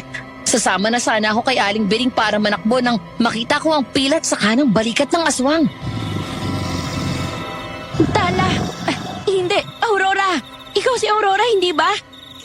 Hindi siya. Nakakakilala, Liza. Tumakbo ka na. Sumama ka na kay Aling Bering. Aurora, kilala mo kami, hindi ba? Ako si Eliza. Siya si Tommy. Tawagin mo siya sa pangalan niya, Tommy. Kumakalma siya kapag naririnig niya ang pangalan mo. Aurora, ako to si Tommy. Makinig ka sa boses ko. At bumalik ka na ngayon saan yung tao mo. Hinihintay kita. Tanggap kita kahit ano ka pa man. Tommy? Oo, ako nga ito. Sige, naligtas ka na. Nandito kami para sa'yo. Aurora, nakakuha ka ng mga taong komportable ka. Pasaya ako para sa'yo. Ang mabuti pa umalis na tayo dito. Hindi kami sa bahay ni Aling Bering pumunta, kundi sa isang tagong bahay na nasa may dulo ng palayan. Natatago sa likod ng makapal na talahib at baging. Pagpasok namin sa loob ay agad kong napansin ang isang larawan sa dingding. Isang pamilyang nakangiti. Ang pamilya ni Aurora. Pumasok kayo, bilis! Ilapag mo dito sa sopa si Aurora habang hinihintay natin siyang magkamalay. Ito pong nasa larawan. Pamilya po ni Aurora. Bahay nila itong pinuntahan natin. Regalo ko ang bahay na ito sa aking mga kaibigan. Lupa't bahay na minana ko sa aking amang magsasaka. Nang ipaalam sa akin ni Rogelio na nahawa siya ng pagkaaswang at nagdadalang tao si Estrella, ibinigay ko na ito sa kanila. Dakila kayong kaibigan, Aling Bering. Hindi iyon kadakilaan, Alisa. Iyon ay dahil sa nagmamahal ako.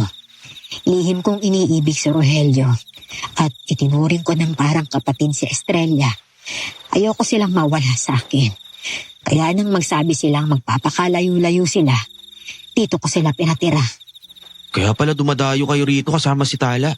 Umaasa kayo na kung makita niya itong lugar na to, magbabalik ang alaala ni Aurora. Pero paanong hindi na ito nakikita ng ibang tao? Mahika negra ng pagkukubli. Gamit ang dugo ni Estrella at Rogelio.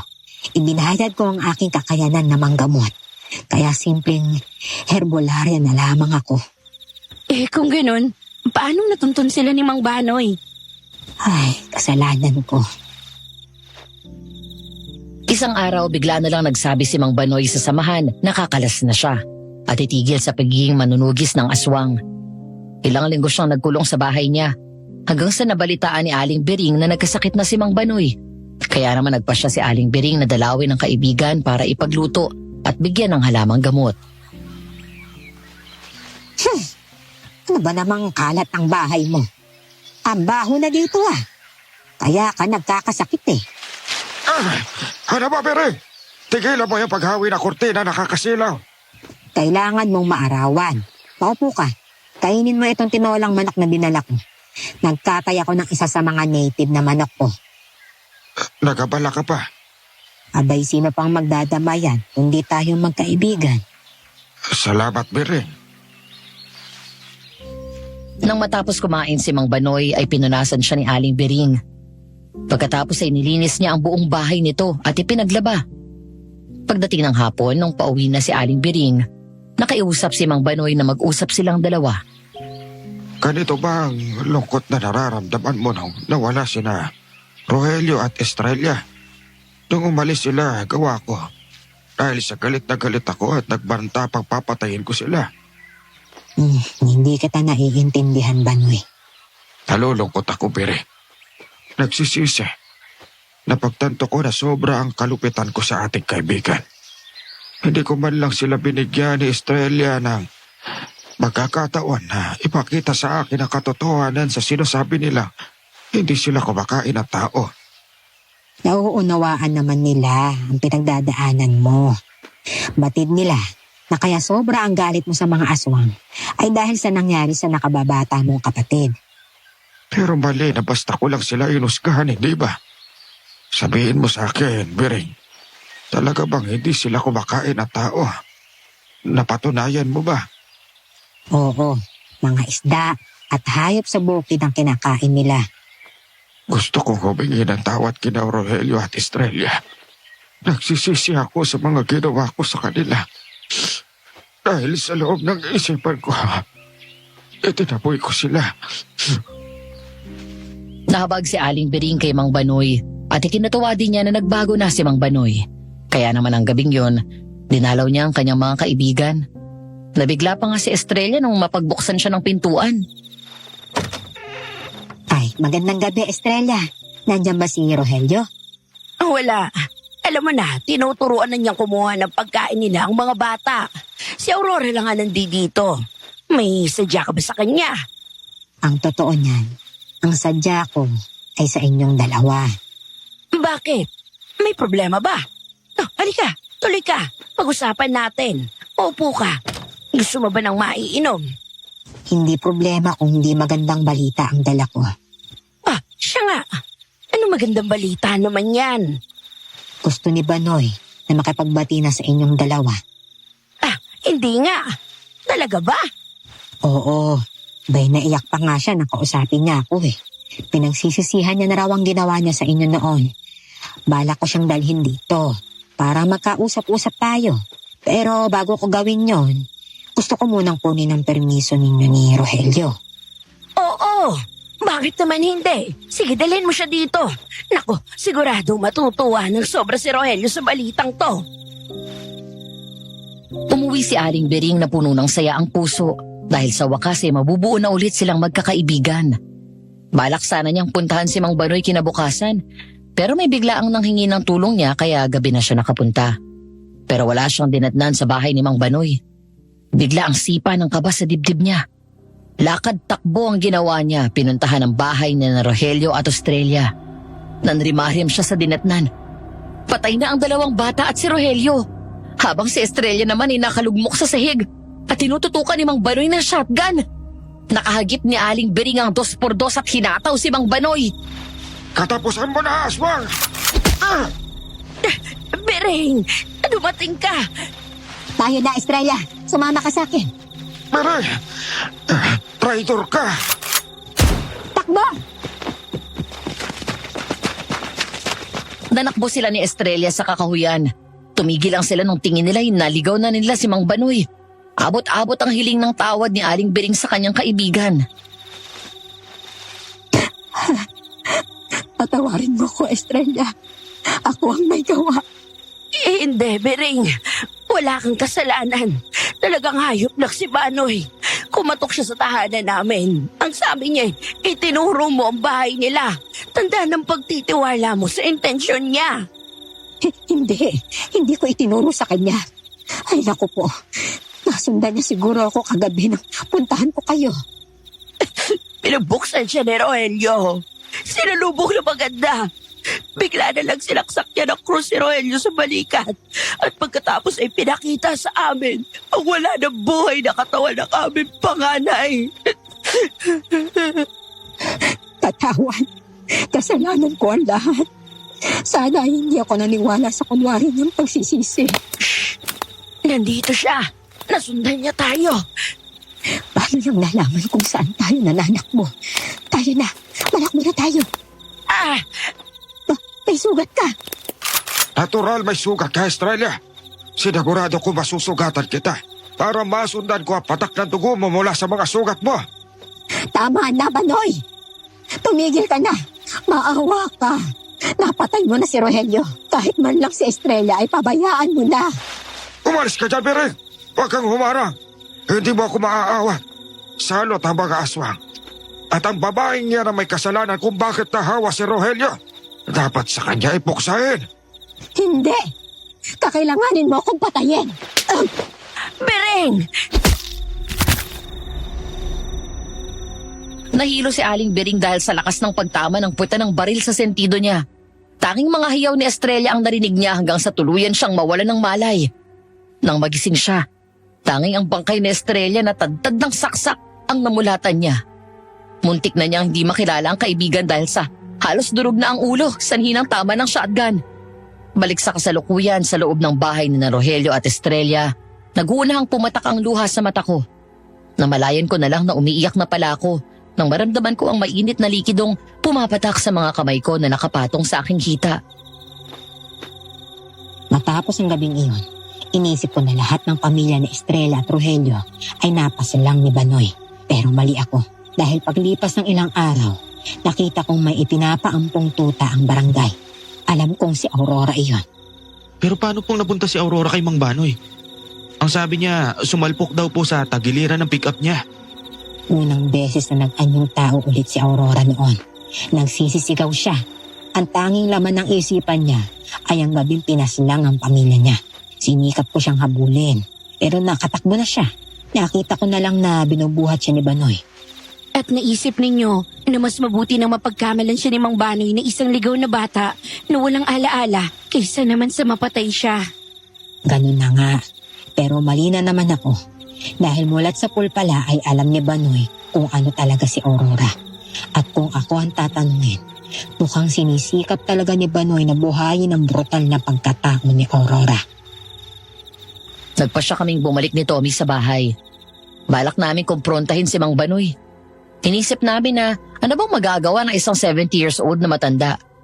Kung pagtulungan namin siya, pwede namin siyang igapos para hindi siya makagawa pa ng kahit ano. Pero pagdating namin sa bahay, wala si Mang Banoy. Anong sabi ni Henry? Hindi daw niya nakita si Mang Banoy na umuwi eh. Nasaan naman kaya ang huklubang yun? Baka mamaya may masama na naman binabalak sa kung kanino. Ano kaya kung bumalik na lang tayo kay Aling Bering? Doon na lang tayo makitulog. Kung sa bagay tama ka. Dahil kung dito tayo matutulog, baka pagising natin, nakagapos na tayo at iniihaw na ng matandang yun. Pero pagbalik namin kay Aling Bering, nanlaki ang mga ulo namin. Wasak ang pinto ng bahay at parang pinasok ng buhawi ang loob. Nakahandusay si Aling Bering sa sahig at putok ang noo. Tinakala talaga namin na wala na si Aling Bering nun. Pero nang pulsuhan siya ni Tommy, nalaman naming buhay pa siya at nawalan lang siya ng malay. Pagbalik ng ulirat ni Aling Bering, Kumusta po? Ano pong nararamdaman ninyo? Naku, Tommy, Alisa, dumating dito si Banoy. Kinuha niya si Aurora. Pinipigilan ko siya pero bigo ako. Wala akong nagawa sa lakas niya. May ideya ba kayo kung saan pwedeng dalhin ni Mang Banoy si Aurora? Wala. Sa kaya natin sila hanapin. Habang nagtatagal tayo dito, lalong lumalaki ang tsansa na matupad ang gusto mangyari ng Mang Banoy. Ayun, naalala ko na. May maliit na kubo si Banoy, malapit sa lawa. Minsan lang niya akong isinama roon.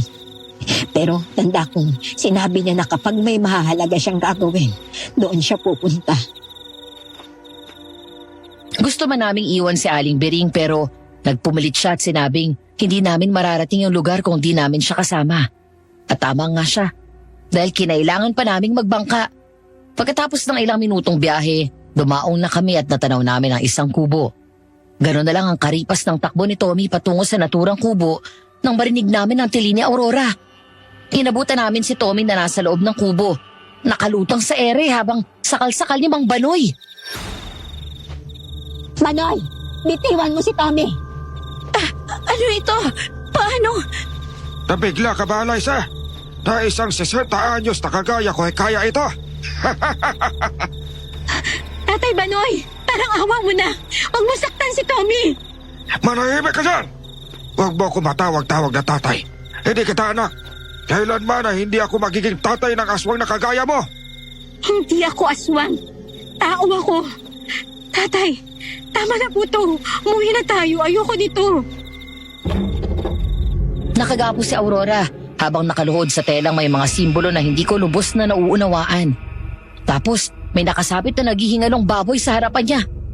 Nang sumubok akong lapitan si Aurora para pakawalan siya, biglang isinalya ni Mang Banoy si Tommy sa sulok ng kubo. Dahilan para tumama siya sa konkretong haligi na nandun. Pagkatapos ay ako naman ang hinarap niya. Hindi normal ang bilis niya. Parang hindi siya tao. Lalong parang hindi matanda. Dinaluhong niya ako ng sakal na ikinatumba ko.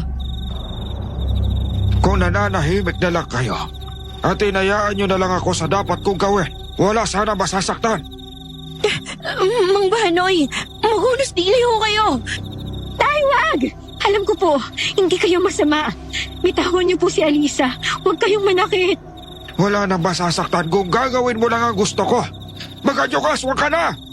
Tama na, Banoy. Itigil mo na ito. Huwag mo nang idamay ang bunsong anak ni na Estrella at Rogelio sa galit mo. Wala siyang kasalanan sa iyo. Ayun! Alam mo rin pala't simulat sa pola pagkatao ni Aurora. Pero nagkunwari kang walang alam. Ano? Sabihin mo sa akin, Bire. Siya rin si Tala, hindi ba? Oo, siya nga. Hipokrita. Nagkukunwari kapag nag-aalala para sa kanya. Pero ayan ka at pinababayaan mo siya sa piling ko. Ako na walang ibang gustong gawin kundi paslangin ang mga kauri niya. Hindi ako nakialam dahil umasa ako nagbago ka na. Pero muli nagkamali na naman ako. Wala kang ibang gusto kundi ang manakit. Ang ipakita ang pagiging brutal at kasadistahan mo sa mga aswang. Habang nagtatalo ang dalawang matanda ay nakita kong dahan-dahang bumangon si Tommy. Kinuha niya ang kahoy na malapit sa kanya at sinugod ng palo si Mang Banoy. Pero wala yung nagawa. Bagkus inabali yun na parang tingting. Nang salagin yun ni Mang Banoy gamit lang ang kanyang braso. Bobo! Hindi mo ako masasaktan gamit yan! Ano, Aurora? Hindi ka pa masusuko. Hindi mo pa ba tatanggapin sa sarili mo na gusto mo kainin ang buhay na inaalay na yan? Hayaan mo na lang bang mawala ulit ang lahat sa'yo? Tama na, Banoy. Huwag mong gawin yan. Ako ang nagbigay sa'yo ng pilat na yan sa kanang balikat mo. Ako ang pumatay sa mga magulang mo. Tandaan mo ang gabing yon. Ang gabing pinaslang ko si Estrella sa harapan mo. Ang gabing isinakripisyo ng ina mo ang buhay niya para lang makatakas ka. Pagkasabi nun ay inililis ni Mang Banoy ang pantalon niya upang ipakita ang kanang binti niya na may malalim na peklat. Nangingintab ang balat mo na parang nakadikit na lang sa buto at wala nang laman. Ani mo'y kinainan yun ng laman ng kung anong mabangis na hayop. Oo, kagat ito ng ina mo. Hindi! Ayoko! Ayoko maalala! Inay! Itay! Kuya Angelo! Kuya Angelo! Ang mga sigaw ni Aurora ay naging angil hanggang sa naging alulong yun. Nagbagong anyo siya at naging isang dambuhalang puting asong aswang. Ang mismong aswang na nakita ko sa bintana ng klinik ko nung gabing nakita ulit ni Tommy ang multo ni Estrella. Sa wakas, sabi ng anumang pagkukunwari ninyo mga aswang, lalabas at lalabas ang pagkahilig ninyo sa laman ng tao. Sige, sugurin mo ko. Galit ka, hindi ba? Gusto mo akong labain? Aurora, huwag kang makinig sa kanya. Hindi ka masama. Hindi masamang aswang ang pamilya mo. Sige na, umalis ka na. Tumakbo ka na. Ay! Tumahimik kami rin! Kahit tagal ko hinintay ito. 15 taon. 15 taon ako naghintay at nagtiis. Sa wakas, mapupuksa ko na ang buong pamilya ninyo. Sumugod ang dambuhalang asong aswang. Pero parang tuta lang yun na paulit-ulit na sinampiga ni Mang Banoy. Hanggang sa malugmok ang aswang. Nang makita ni Mang Banoy na nahihirapan na yung kumilos, sinakal niya yun. Para siyang hindi 70 anyos sa uri ng kakaibang lakas na pinapakita niya. Anong ginawa mo, Banoy? Anong ginawa mo sa sarili mo? Huwag mo sabihin. Oo, Pere. Minsan, para matalo mo ang mga halima, kailangan maging halimaw ka rin. Inialay ko ang sarili ko sa impacto at nang maging impacto rin ako para mapatay ko ang aswang na ito gamit ang sarili kong mga kamay.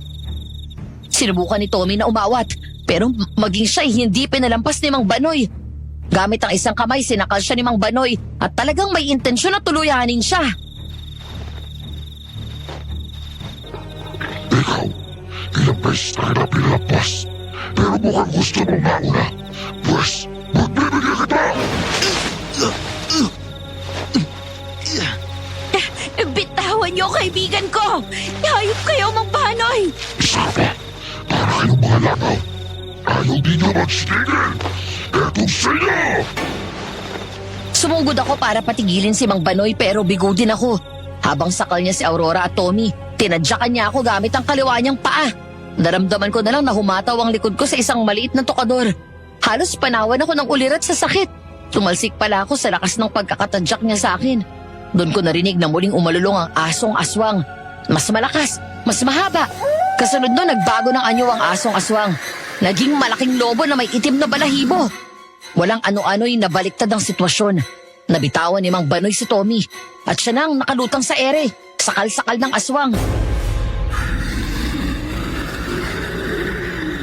Aurora. Ineng, makinig ka sa akin.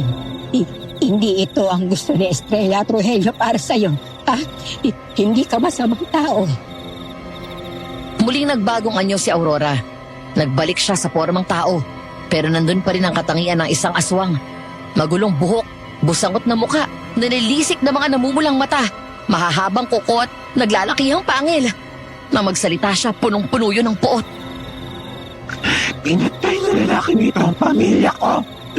Sinalubong siya ng maayos ni Titay ng gabing yun. Nang makaawa si Inay sa kanya. Anong nakuha namin? Ha? Pinatay niya ang buong pamilya ko. Ayop ka, Banoy. Ikaw ang unang tao na lalapain ka. Huwag, Aurora! Walang pag-aalinlangan humarang si Aling Biring sa pagitan ng dalawa at niyakap niya si Aurora ng buong higpit. Pero malakas si Aurora. Hindi siya kayang pigilan ni Aling Biring. Maaabot siya si Mang Banoy. Kaya naman nakitulong na kami ni Tommy. Isang malakas na hiyawang kumawala kay Aurora. Ayop ka, matanda ka. Hindi kita mapapatawad hanggang sa kanilang buhay. Ana, Aurora. Nandito kami para sa iyo. Hindi mo kailangang ibigay ang gusto ni Mang Banoy para makaganti ka. Pagbabayarin natin siya, pero hindi sa pagsuko mo sa dugong aswang mo. Tama si Tommy. Hindi mo kailangan kumain ng tao para makaganti. Alam kong hindi yun nanaisin ng aking mga kaibigan para sa iyo na kanilang anak. Napigil namin na makapatay si Aurora. Pero sa pagpigil namin sa kanya, nakuha ni Mang Banoy ang makatakas. Huli na ng mamalaya naming nakapuslit siya. Dahil wala naman na kaming magagawa sa kubong yun, nagpasya na kaming umalis nung tuluyan ng kumalma si Aurora. Pero hindi pa pala tapos ang problema. Dahil nung papasakay na kami sa bangka, biglang sumulpot si Mang Banoy na nagtatago lang pala sa malapit at sadyang inaabangan lang kami. Patay ka na, aswang! Aurora! Aling Biring! Bago pa kami nakaawat ni Tommy, kumarang na si Aling Biring at siyang sumambot ng kris ni Mang Banoy. Sa balikat tinamaan ng saksak si Aling Biring. At sa pagtataka namin, sa halip na lumayo siya kay Mang Banoy ay niyakap niya yun ng ubod higpit at umusal ng latin.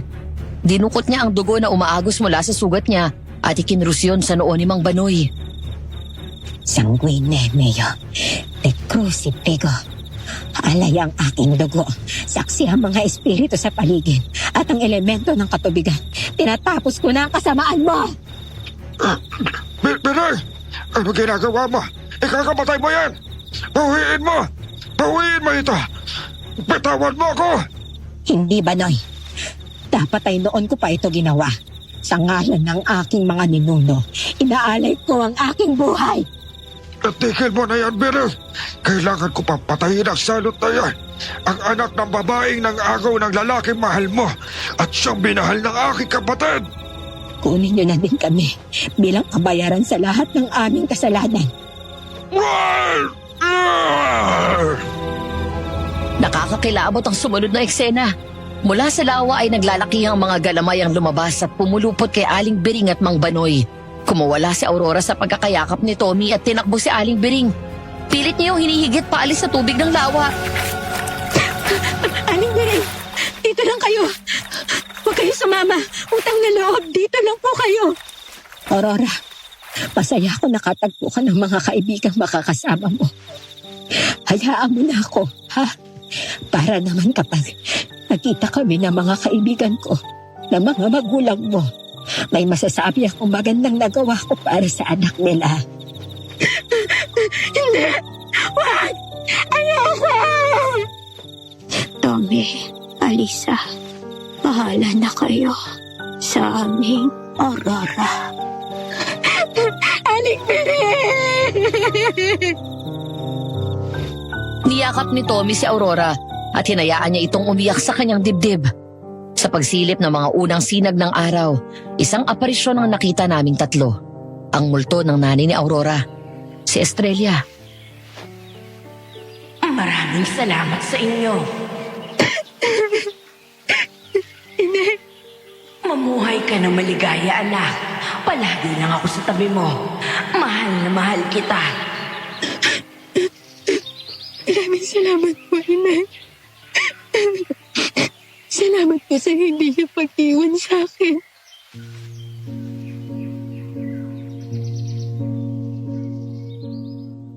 Oo, mga tao kami ng siyensya.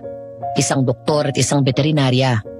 Pero ang karanasan namin yon sa probinsya ay hindi namin kayang tatsyahin o ituring na parte ng guni-guni.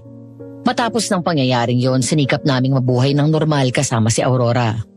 Di naglaon, in-arranged marriage kaming dalawa ni Tommy ng lalaking yon.